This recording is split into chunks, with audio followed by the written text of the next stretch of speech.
I am Aqeela.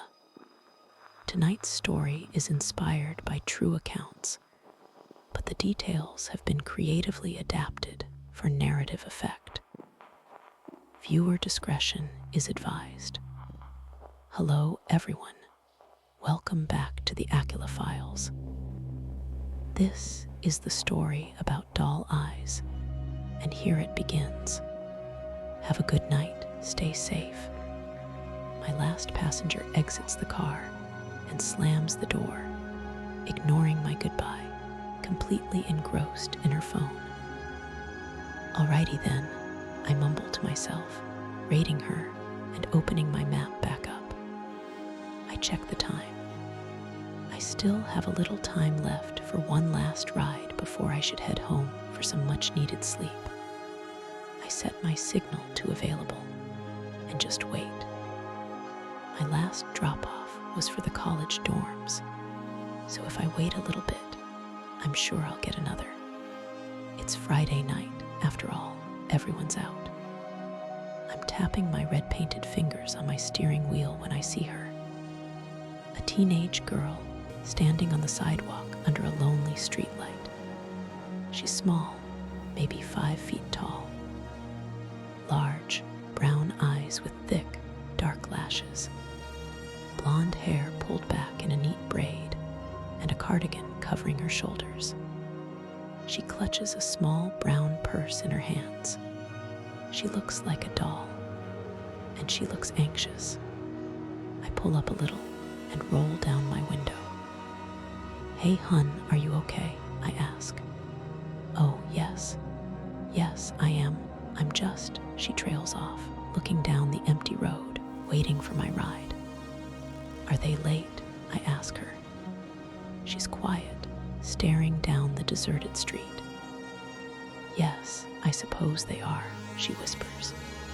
She seems scared, and I can't quite decide if she's scared because of the person's presence or because of their absence.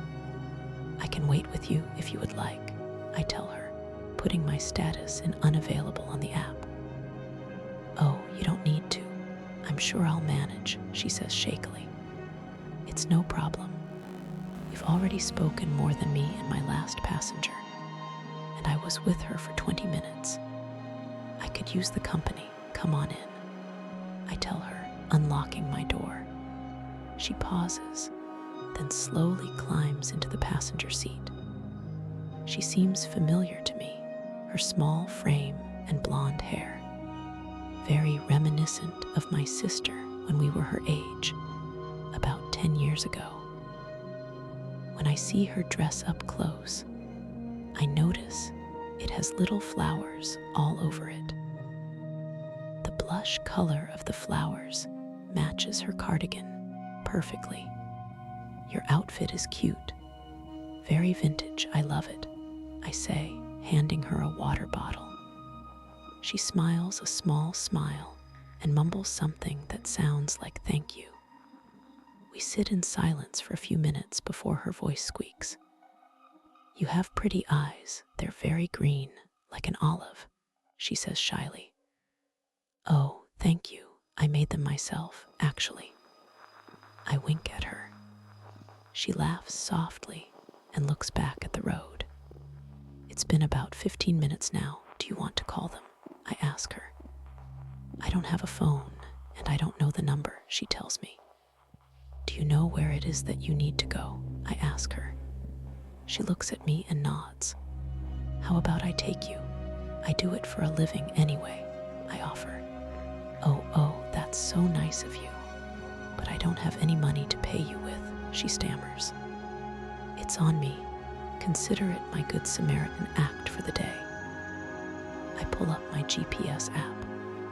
"Go ahead and put in your address here." She methodically punches in the information. "Can I ask you a question?" she asks me. "Sure," I respond. "Why are you being so nice to me?" she asks, slowly turning to me. I smile sadly.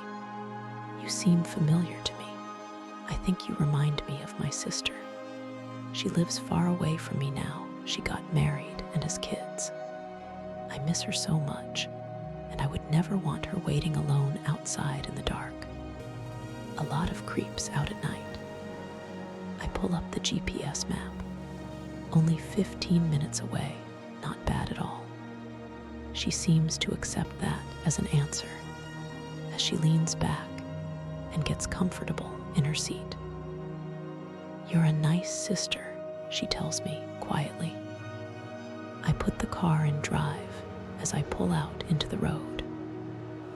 "I definitely try to be," I respond.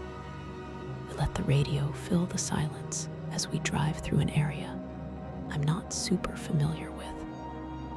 The very manicured trees start getting more scraggly as we turn down the dark curve of the street.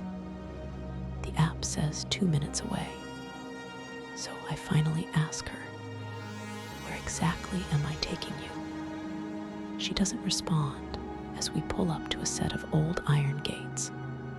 I slow down and lean forward, trying to see where we ended up.